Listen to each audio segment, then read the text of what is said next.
Hello, everybody. Welcome you all to the next session regarding discussion on introduction part of turbo machines, which will be a continued part. In the previous session, we have already discussed definition of a turbo machine, principle and working of a turbo machine, parts of a turbo machine, types of a turbo machine, as well as classification of turbo machine. In today's session, we'll be discussing regarding a comparison between positive displacement pump, positive displacement machines and turbo machines. Then dimensional analysis. Dimensional analysis done by two methods. One is the Rayleigh's method and one is the Buckingham's pi theorem. So now we shall move to these slides one by one. If you have any queries, you can send me an email to the following email ID, as well as you can WhatsApp me to the given number below also. So we shall now move one by one to the further slides. Yes. So in the yesterday's session, already we have discussed that turbo machines are nothing but it is a device wherein which energy transfer takes place between a flowing fluid and a rotating element. Due to the dynamic action, there is a change in pressure and momentum of the fluid, which is responsible for the energy transfer. So there is involvement of thermodynamic and dynamic action developed. Why? Because of a continuously flowing fluid, as he has told. Always there is a continuous flowing fluid within a turbo machine, along with a rotating element. It is because of this feature itself the energy transfer takes place in the case of turbo machines. So in other words, you can say that there is a dynamic action developed to the rotating because of this rotating elements. Whereas when you compare this action of a comparison with the positive displacement machines, it is a little bit different. Here, instead of a thermodynamic, only of a dynamic action, we have only here mechanical action. We have only here mechanical action. And here in this case of in a positive displacement machines, if there is some amount of fluid which once enters into a machine, it remains there itself until some amount of time, which means we say that it is a case of a nearly static fluid, and this fluid is moving very slowly, hence we call it as a slow moving surface. And the volume changes also cause some pressure change. So in the positive displacement machines, there is a mechanical action which is developed with a nearly static fluid and a slow moving surface. Coming on to the next comparison, that is when we compare the operation of turbo machines with positive displacement machines, again in the operation also there are some more differences. As discussed in the earlier class, turbo machines maximum are a rotary case type of machines, and here the flow which is inside the continuously flowing fluid inside the turbo machines is a steady flow. It is a steady flow. Therefore, if the stopping of the machine happens, which will happen, when happens, the fluid state changes rapidly, and this is nothing but almost same to that of the surroundings. So you can say that the fluid state inside and the exit almost it is the same as that of the surroundings. Whereas in case of positive displacement machine, there is a reciprocating machine. Because of this reciprocating machine, there is a reciprocating machine. Then there is unsteady flow, and already I have told you we are taking fixed amount of fluid for every cycle of operation. So therefore, the fixed amount of fluid, what happens? It is positively contained within the passage, such that there will be no fluid flow anywhere. If there is some leakage, it may happen due to some manufacturing things also. So therefore, during its passage through the machine, there is no stopping of the machine during the operation happens, and there are no traps. So if there is certain amount of fluid whose state is there, then it is completely different from that of the surroundings. So in other words, you can say that in the operation mode for the positive displacement machine, it is having a reciprocating motion where there is unsteady flow. The amount of fluid is fixed, which is being positively contained inside the passage. And if the machine is stopped during the operation, there is a certain amount of fluid being trapped which state is different from that of the surroundings when compared to the surroundings. These are the two types of comparisons. Let us move to the next other four comparisons. So these are the next comparisons. So here the comparisons, the third comparison is nothing but it is with the mechanical features. So if you observe with the mechanical features here also, in the mechanical features, you can see that we are having in the turbo machines, they are high speed machines. And these machines, as they are having a rotary element and a stationary element, they are simple in designing. They are lighter in weight. As the fluid is flowing continuously, we don't need any volus, and the vibration is very much less. You can say that it is almost severe. It is very, very, very less. Therefore, the foundation required is also light itself. So in turbo machines, they are nothing but they are high speed machines, which are design is very simple, as there are no volus required, because the fluid is flowing continuously, and the vibration is very, very less. Also, the foundation required is also lighter in nature. But if you compare them with the positive displacement machines, these machines are the low speed machines, because they are complex in their mechanical design, as there are a number of volus fittings being assembled here, heavier in nature, heavier per unit output, and apart from that, they are having some vibration problems also. Therefore, the foundations which are required for these mechanical features, that is on the positive displacement machines, we need to have heavy foundation. We need to have heavy foundations. This is regarding the mechanical feature, the third comparison. Now let us move towards the fourth comparison, that is regarding the efficiency. If you consider the efficiency of the turbo machines, it is very, very less. Already in your vapor power cycles, you have learned regarding the steam power plant, and you have seen that when the turbine is developing work, it is the efficiency of the turbine, the steam power plant is around 40 to 50%, which means regarding the remaining 50 to 60% is the non-useful energy itself. That is the reason that the turbo machines have less efficiency. But when you compare these turbo machines with the positive displacement machines, the efficiency of energy conversion, it is very much comparatively higher with the turbo machines. The efficiency of the positive displacement machines is comparatively higher with the turbo machines. That is why, because in the expansion and conversion process, the energy conversion, it takes place at a higher rate. That is the reason that the efficiency of positive displacement machines is relatively higher. Similarly, when we compare the next feature, that is the volumetric efficiency in turbo machines, the volumetric efficiency is nearly 100%. Why? There is a continuously flowing fluid which passes through the stationary blades as well as the rotor blades, due to which the volumetric efficiency is nearly about the 100%. Whereas the design is more complex in the positive displacement machine, and we are having the wall fittings, though automatically, relatively, we can say relatively, the volumetric efficiency is also very much lesser in case of the positive displacement machines. The sixth feature is regarding the fluid phase change. The sixth one is the fluid phase change and the surging. So if you compare this, the fluid phase change and the surging in the turbo machines, you can say that in the turbo machines, at sometimes there are some problems occurring, such as the cavitation, surging. So if these are developing, then the smooth operation becomes very much tougher, which means the turbo machines cannot function very effectively if the problems of cavitation and surging occur.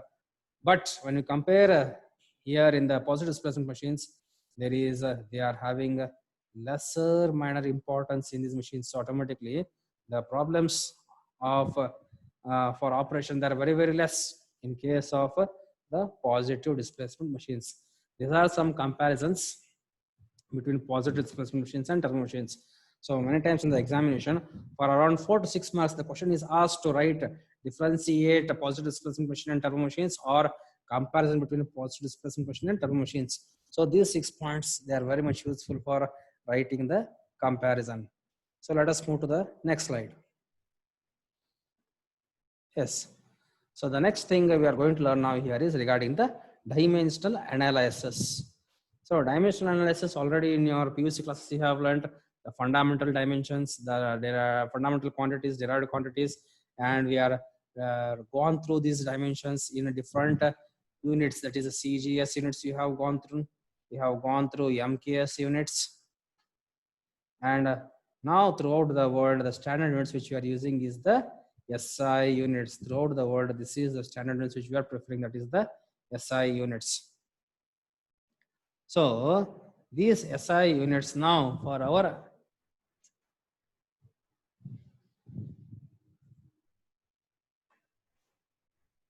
throughout the world, the units which are accepted in the form of the SI units itself. So here in this module, we will be going through regarding the dimensional analysis of the different parameters which has to be done to understand the or build the relationship between various parameters. So in simple words, you can say that the dimensional analysis is nothing but it is, we are simplifying a given physical problem by applying to the or by appealing to the dimensional homogeneity such that you can reduce the number of relevant variables. So already you know the fundamental dimensions are only three, that is mass m, length L, time T. And sometimes in some cases, if the condition of heat is taken inside, that is the temperature, then the symbol is theta, which is written in terms of unit Kelvin. So basically we are having these as the fundamental dimensions. Maximum we have these three cases itself. But when the temperature comes into action, then we take this into consideration, that is the theta. Now, why we need to go for dimensional analysis? So as we know that there are every day we are having some experimental data or some research works have been carried out. So every moment of time you are delivering some new equations or new experimental analysis has to be done. So at that time we need to consider the number of parameters present in the particular experiment. So therefore, if you want to present and interpret the experimental data, it is a much easier process, which will simplify the other things. Some of the solutions which cannot be derived theoretically with the help of this dimensional analysis, you can go to those theoretical solutions.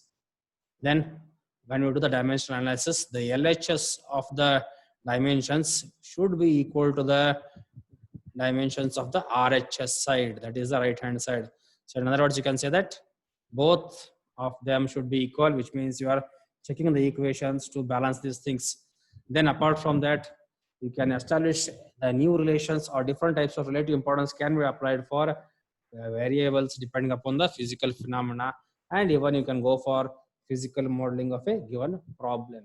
These are some of the advantages. These are some of the advantages of using or preferring for dimensional analysis.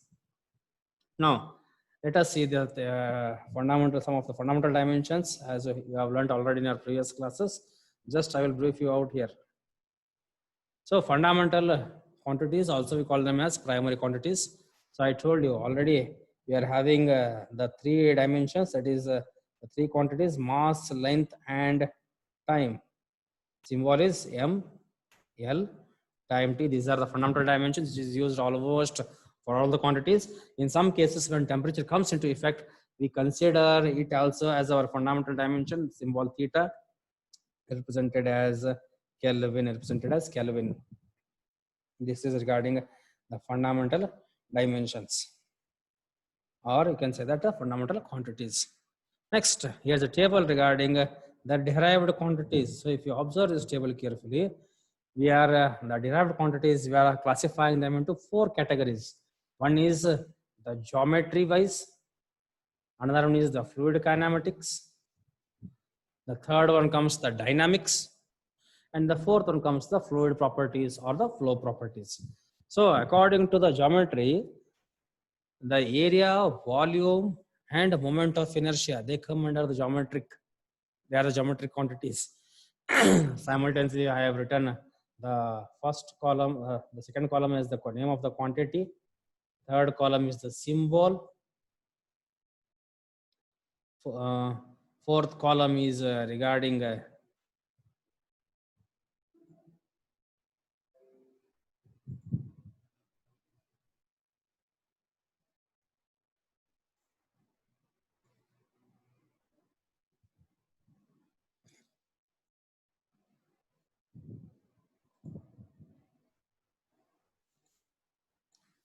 Fourth column is regarding the dimensions, and the fifth column is regarding the units.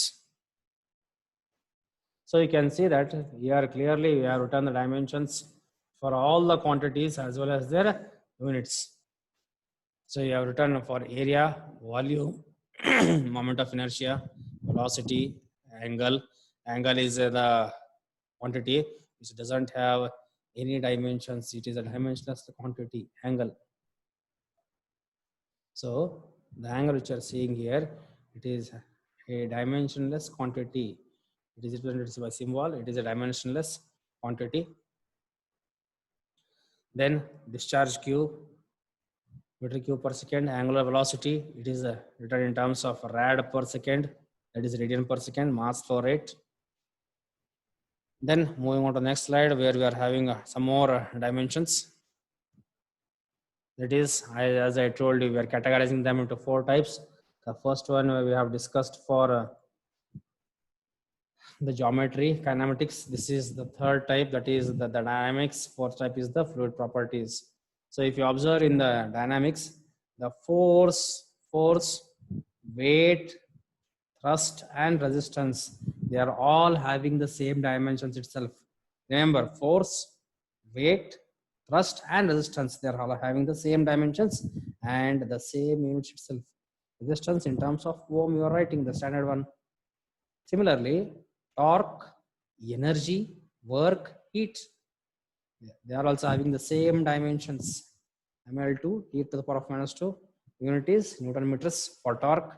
Energy is joule, work is joule, heat is also joule itself. So it can be Newton meters or it may be joules depending upon the quantity which you are using. So if it is torque, Newton meters. If it is energy, work or heat, it is joules. Power, the rate of doing work itself is power. So here already we have written in terms of watt. Its dimensions have been mentioned. Similarly, pressure, shear stress, bulk modulus, these 3 parameters, the 3 quantities, they are all having the same dimensions and the same units also. Similarly, if you go for the fluid properties, these are the fluid properties which you are having continuous discussion. That is density, kinematic viscosity, dynamic viscosity, surface tension, thermal conductivity, specific heat. So correspondingly, I have written the dimensions as well as their units. This is regarding the secondary or derived quantities. This is regarding secondary or derived quantities. Yes, once we have done with this one, now we shall go for discussion of the methods of dimensional analysis. So depending upon the number of variables which are present in a physical phenomena, we are going to build a relation between these variables, among the variables. And to build the relation between the variables, we are using 2 methods. One is the Rayleigh's method, another one is the Buckingham's theorem or Buckingham's pi theorem, we call it also. So let us see these one by one. Now, discussion of Rayleigh's method. So Rayleigh's method, especially we are using this Rayleigh's method only when the number of variables are very less in number. So the variables which are present in the physical phenomena or a problem, if they are very less in number, then you are preferring this method, the Rayleigh's method. So in this method, especially it is consisting of expressing the flow problems in the form of some functional relation. Keep this in mind. Here the flow problem, it has to be expressed in the form of some functional relation. So let us see how it can be done here. Yes. Suppose if I say that y is a function of x, y is a function of x, or a function of these, y is equal to function of these different variables, that is x1, x2, x3, where y is a dependent variable. Y is a dependent variable. It is dependent on which variables? These 3, x1, x2 and x3. What it means, if the values of x1, x2, x3, they tend to change, automatically even the value of y also changes. So in other words, you can say that y is a dependent variable, whereas the other terms x1, x2, x3 are independent variables. So y is equal to function of x1, x2, x3. It can also be written as in this format, that is k of x1 to the power a, x2 to the power of b, x3 to the power of c. So why we have written this? Because the variables which are there, they may have any powers we don't know, but just for analysis purpose, we gave them some exponent values as a, b, c, and their values will be obtained by a simplification process or by the principle of dimensional homogeneity. So always keep in mind, in a Rayleigh's method, we are using this only when the variables are very less in number. First point. Second point, it should express, we are expressing the flow problem with the form of a functional relation, with the form of a functional relation. So here I will be discussing a small simple problem regarding how the Rayleigh's method can be applied for the solution of a problem. Let us see here. We should move to the next slide. Yes, the question here given is, using Rayleigh's method, you have to prove the drag force. You have to prove the drag force of a sphere which is exposed to a uniform stream of fluid and which is given by this relation. This is the relation. We are using this Rayleigh's method. Again, you have to prove this relation itself, that is FD is equal to rho V square D square function of RE. Remember, this is not friction factor F, it is function of RE.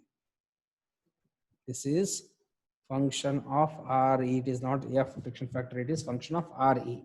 Keep this in mind. Where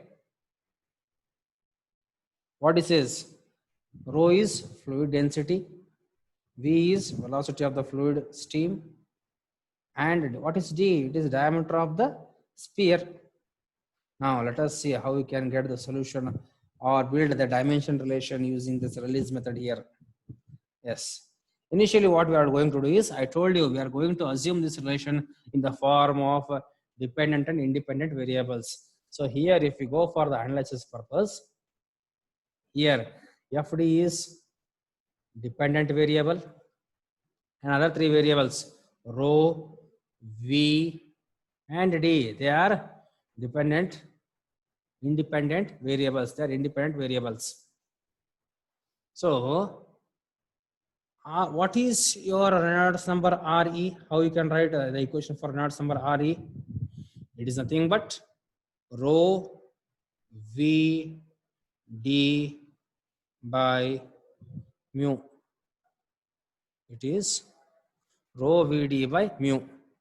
So how you will write your equation initially? FD is equal to, what is this K? This K is a non-dimensional factor. It doesn't have any dimensions. It is a non-dimensional factor. FD is equal to K. The first independent variable rho, I will give its exponent as A. The next independent variable is V. Its exponent as B. Similarly, the third variable as D. Its independent variable as C. Then we have function of Reynolds number. So function of Reynolds number is this equation. That is rho V D by mu. So already if you observe here, there is the variable rho here. Similarly, we have for the velocity V here, there is a variable, and also for D, we have a variable here. Also for D, we have a variable here. And already we have told that these variables may have A, B, C as their exponents. So if I write the same expression in this form, that is, I can write it in this form, that is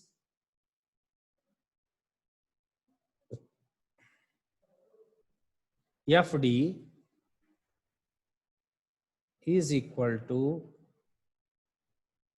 K rho A A may be any value of the exponent, VB,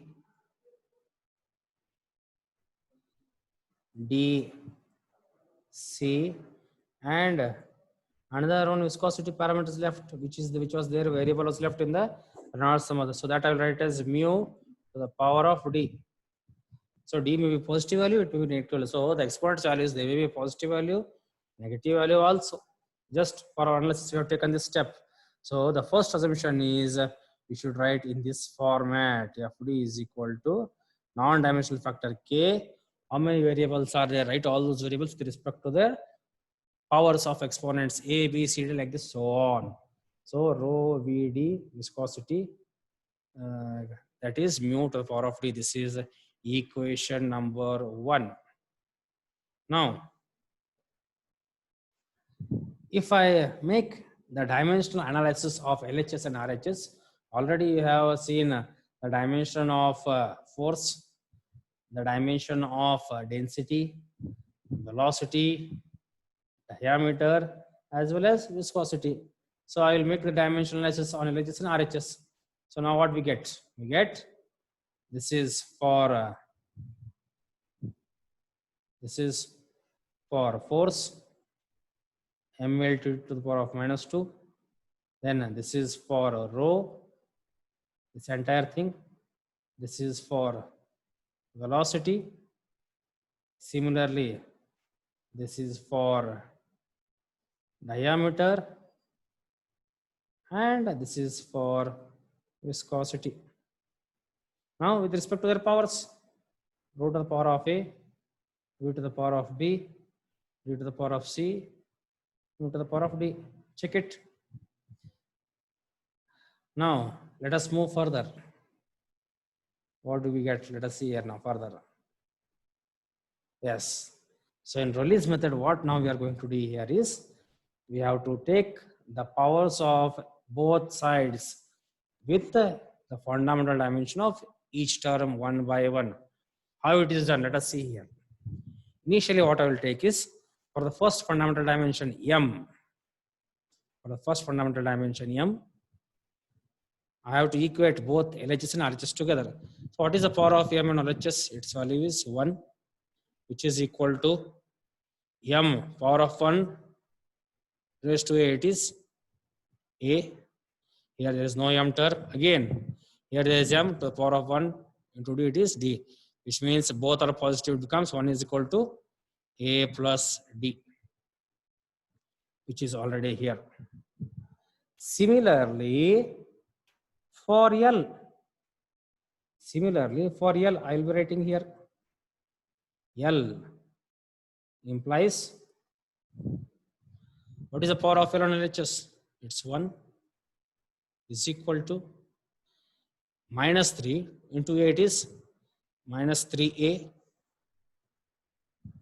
Then -1 into B is -B. Sorry. Here it is only L we have to considering. It is plus B. It is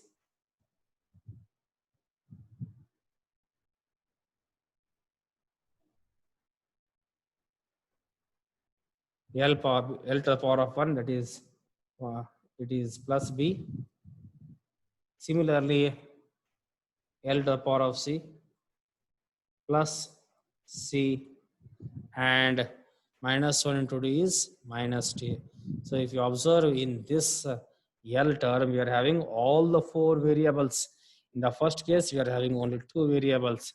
And similarly for T also we have written that is -2 is equal to -BD, because T, its power is -2 on LHS.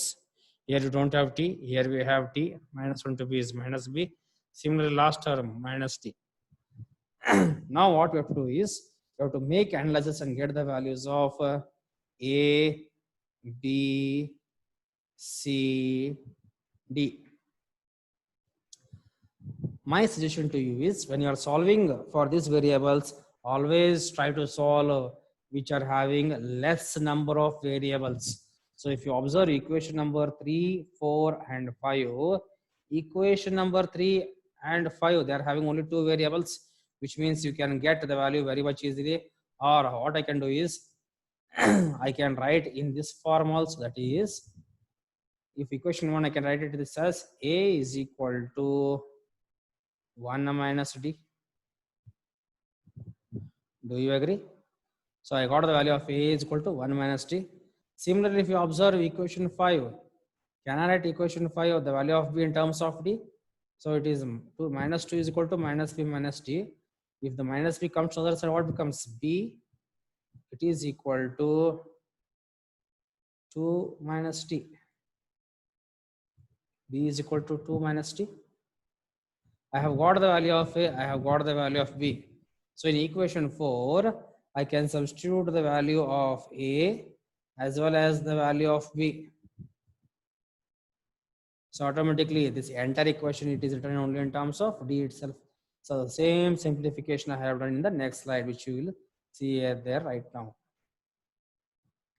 Yes. A is equal to 1 minus T, B is equal to 2 minus T. Then the values of A and B, I have substituted in the fourth equation, where we get C is equal to 1 plus 3A minus B plus T. The value of A, I have substituted here. This is the value of A. Then this is the value of B. Automatically we'll get the value of C. This is the value of C. C is equal to 2 minus T. B is equal to 2 minus T. A is equal to 1 minus T. So all A, B, C, they are written in terms of D itself. Now what happens? Put all these values of A, B and C, B, B, C, D in the first equation, that is the dimensional equation of LHS and RHS. Let us see how we can balance it. So if you substitute, yes, you can see here. You can see here, I have substituted the values. The value of A as 1 minus T here. This is the value of A. Similarly, this is the value of B. This is the value of C. So on simplification, what I have done is, the powers I have now taken to one side. K rho, positive values to one side, negative values to the other side. Rho V square D square. And why I have taken this? That's because in the initial equation, that is FD is equal to K of, there we had written a functional of Reynolds number. So what are the parameters with respect to Reynolds number? Reynolds number equal terms are, it is rho Vd by mu. So I have kept these terms to the other side. That is, here I have separated them. Here I have separated them, rho Vd, all these things. Okay. So now if I rearrange these terms once more, what do I get? Let us see. I get this, this equation gets simplified as, so K is a non-dimensional constant. It is taken out. We get rho V square D square mu to the power of rho V D by to the power of D itself.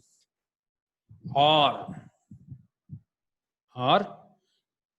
this is nothing but it is a functional term. This is a functional term, function of a Reynolds number it is. So the same, we can reduce it in the other form, that is rho V D square function of U by rho V D, where F is a function, or this is nothing but FD is equal to rho V square D, function of Reynolds number. So it is a function of Reynolds number. So it may be higher or lower, it depends upon the fluid flow. So these are the things which we need to know when we make the analysis using the RLX method. So always keep in mind, in RLX method, the variables used should be less in number. They should be fluid flow problems with a function of case. And when we're using solvents in same fashion, that you can get the variables very much easily. If the number of variables are more, then we are using the next theorem, that is the Buckingham's theorem. So in today's session, we shall stop here only. And in the next session, we'll be discussing regarding the Buckingham's theorem for the dimensional analysis. Thank you, students.